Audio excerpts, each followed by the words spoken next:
Est-ce que vous avez déjà été impressionné par un tremblement de terre?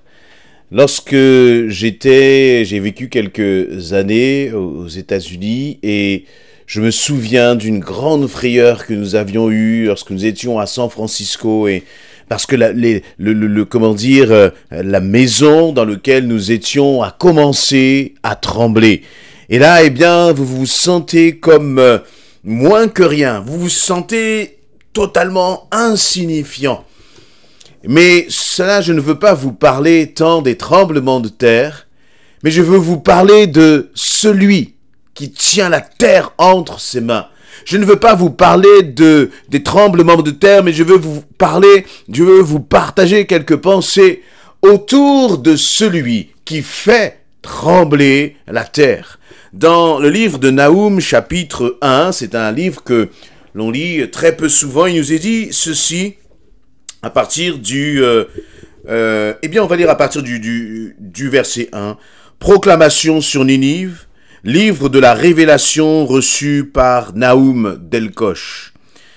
L'Éternel est un Dieu qui ne tolère pas le mal, et qui le fait payer.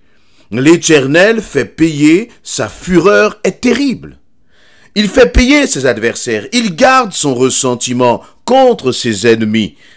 Il fait payer ses adversaires, il garde son ressentiment contre ses ennemis, et d'un côté, l'Éternel est lent à la colère, sa puissance est immense, mais il ne laisse pas le coupable impuni.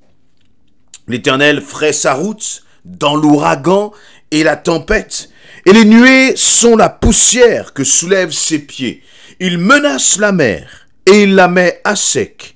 Il fait tarir les fleuves, le Basan et le Carmel dépérissent. La flore du Liban se fane, les montagnes vacillent à son approche, et les collines s'effondrent, la terre se soulève devant ses pas, tout l'univers est bouleversé avec ceux qui l'habitent. Et je termine par ce dernier verset, le verset 6, s'il se met en colère, qui pourra subsister? Voyez, nous sommes, comme je le disais en introduction, impressionnés par, notre environnement, par les tremblements de terre, les tempêtes et d'autres choses terribles qui se passent dans notre environnement, dans notre, sur cette terre. Nous sommes impressionnés par tout cela. Mais je crois que nous devrions plutôt être impressionnés par celui à qui toutes choses sont soumises. Dans ce passage, il nous est dit que les montagnes vacillent à son approche, juste à son approche. Cela nous montre combien notre Dieu, le Dieu de la Bible, est un Dieu grand et puissant. Juste en approchant, les montagnes s'inclinent devant lui. Il nous est dit que la terre se soulève sous ses pas. C'est une image, bien sûr, mais c'est une image qui nous parle de la grandeur de notre Dieu, qui nous parle de la puissance du Créateur. Et il nous est dit aussi que l'Éternel fraie sa route dans l'ouragan et les tempêtes. Nous sommes impressionnés par les tsunamis et c'est normal. Mais Dieu, lui, regarde un tsunami comme si c'était juste une goutte d'eau qui tombait sur le sol. Parce que notre Dieu grand et puissant. Et tu as besoin de réaliser à quel point Dieu tient tout entre ses mains. Et lorsque je dis entre ses mains, ce n'est encore qu'une image. Et à travers cette image, c'est que, tout est minuscule, microscopique aux yeux de l'Éternel. Tout ce qui finalement t'effraie, tout ce qui finalement t'angoisse, tout ce qui t'impressionne n'est rien vis-à-vis de notre Dieu qui est grand et puissant. Et sa grandeur, nous avons besoin de la réaliser pour que nos cœurs restent en paix dans nos situations. Et parfois, ces tremblements, justement, de terre, parfois, ces tsunamis ou ces ouragans, sont des ouragans qui frappent nos vies. Mais nous avons besoin de réaliser que derrière chaque ouragan qui frappe nos vies, il y a un Dieu qui est encore plus grand, plus puissant. Derrière tout ce qui vient te bousculer parfois, bousculer ton quotidien, bousculer ta famille, bousculer ta situation, réalise que Dieu est au contrôle de toutes choses et que si nous tremblons, lui ne tremble devant rien. Par contre, il y a un autre point que je voudrais aussi, sur lequel je voudrais porter notre attention. Dans ce passage, il nous est parlé là d'une proclamation sur Ninive.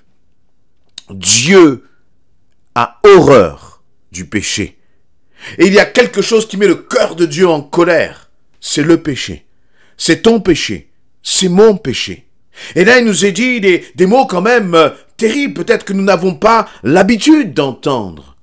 L'Éternel est un Dieu qui ne tolère pas le mal et qui le fait payer. Mais qu'est-ce que c'est que ce Dieu-là? On a l'impression d'un Dieu vengeur. Ce n'est pas de cela dont il nous est parlé. C'est la même chose lorsqu'il nous est dit que bien le salaire du péché, c'est la mort. Mais nous avons tellement l'habitude d'entendre ce verset qu'il est devenu presque comme une berceuse. Et je crois que Dieu n'est pas venu nous bercer, il n'est pas venu pour bercer le pécheur. Mais Dieu est venu pour avertir celui qui pêche. Et peut-être que si tu entends ce message, Dieu aussi te met en garde. Dieu ne rigole pas face au péché. Et il nous est dit, l'Éternel est un Dieu qui ne tolère pas le mal. Parfois, nous péchons en considérant que personne ne nous a vus, personne ne t'a vu. Mais sache que Dieu ne tolère pas le mal, il ne tolère pas le péché, il ne tolère pas la pratique du péché. Et je crois que si nous sommes dans la pratique du péché, il est important de réagir, parce que Dieu ne permettra pas cela. Il va dire, l'Éternel fait payer. Sa fureur est terrible. As-tu déjà pensé à la fureur de Dieu ? Et je crois que c'est important en même temps d'aimer Dieu et d'avoir une crainte respectueuse de Dieu. Dieu ne permet pas que quelqu'un vienne toucher, par exemple, à son église. On ne joue pas avec Dieu, bien-aimé. Il est un Père qui aime, mais qui en même temps châtie ce qu'il aime. Il est un père qui reprend, parce qu'un père qui ne reprendrait pas son enfant, qui ne le corrigerait pas, qui ne lui expliquerait pas que la direction qu'il est en train de prendre n'est pas bonne, serait un père qui finalement ne prendrait pas soin de son enfant. Et Dieu n'accepte pas ton péché. Dieu n'accepte pas que tu te perdes. Dieu n'accepte pas que tu détruises ta vie à travers le péché. Et lorsqu'on parle de péché, il y a des choses qui paraissent graves aux yeux des hommes. Mais la simple paresse, notre simple négligence, met le cœur de Dieu en colère. Et lorsque j'utilise le mot colère, je suis en dessous de la vérité. Je suis en dessous de la réalité. Parce que le terme qui est utilisé, là, est un terme qui est fort. L'Éternel est un Dieu qui ne tolère pas le mal et qui le fait payer. L'Éternel fait payer. Sa fureur est terrible. Deux mots, fureur et terrible. Si on entend juste ces deux mots-là, on peut penser, je ne sais pas, à l'ennemi, on peut penser au diable, je ne sais quoi d'autre. Dieu dit que sa colère, sa fureur est terrible. Et laissez-moi vous dire que l'ennemi même tremble devant sa fureur. Et heureusement que Dieu est comme cela d'ailleurs. Parce que ça veut dire que même lorsque Dieu parle aux ténèbres, il leur parle avec une fureur qui est terrible. Et les ténèbres s'inclinent devant lui. Les démons s'inclinent devant lui. Le diable se prosterne devant lui. Parce que notre Dieu ne rigole pas. Il a une fureur qui est terrible. Et je crois qu'il est bon que nous puissions aussi en prendre conscience. Dieu n'est pas comme un doudou, comme un nounours que nous pouvons manipuler. Non, notre Dieu est un Dieu qui inspire le respect par son amour, mais aussi par sa sainteté, par sa grandeur et par son rejet total du péché. Et d'ailleurs, ça nous montre à quel point bien le sacrifice de Jésus-Christ à la croix, ça nous montre à quel point le sang qui a coulé à la croix est un sang qui est précieux, un sang qui est pur. Parce que si dans le sang de Jésus-Christ, si en Jésus-Christ, il y avait une ombre de péché, alors cela aurait activé la fureur de Dieu. Mais parce que dans le sang de Jésus-Christ, ce sang est parfait, son sacrifice est parfait, Jésus est parfait. Eh bien, lorsqu'il vient et qu'il nous couvre, le Seigneur Dieu qui ne supporte pas le péché, il nous accepte pleinement dans sa présence. Parce que dans le Fils, il n'y a pas l'ombre d'un péché. Il n'y a pas, j'allais dire, un micron de péché. Il est parfait, totalement parfait. Et Dieu, dans sa fureur, t'accepte pleinement si tu es couvert par le sang précieux de Jésus-Christ. Et c'est la condition sine qua non pour être dans sa présence. Mais maintenant que toi et moi nous sommes couverts par le sang précieux de Jésus-Christ, nous devons considérer ce sang comme étant précieux et nous ne pouvons pas nous comporter n'importe comment. Nous ne pouvons pas agir n'importe comment sous prétexte qu'il y a la grâce de Dieu. On ne peut pas piétiner la grâce de Dieu par notre comportement, par notre façon d'agir. Non, nous devons marcher dans la sainteté.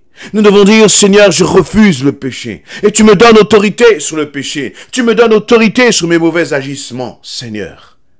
Pour que je puisse en être totalement délivré parce que tu as déjà payé le prix. La mort et le péché ont déjà été vaincus à la croix pour toi. Afin que, lorsque le Seigneur te regarde, ce ne soit pas avec un regard de fureur, mais ce soit avec un regard de joie, parce qu'il voit en toi un homme, une femme qui a été sanctifié par le sang précieux de Jésus-Christ. Je voudrais maintenant aussi m'adresser à ceux qui agissent comme des loups, à ceux qui agissent dans la dissimulation. Sachez que le Seigneur vous voit.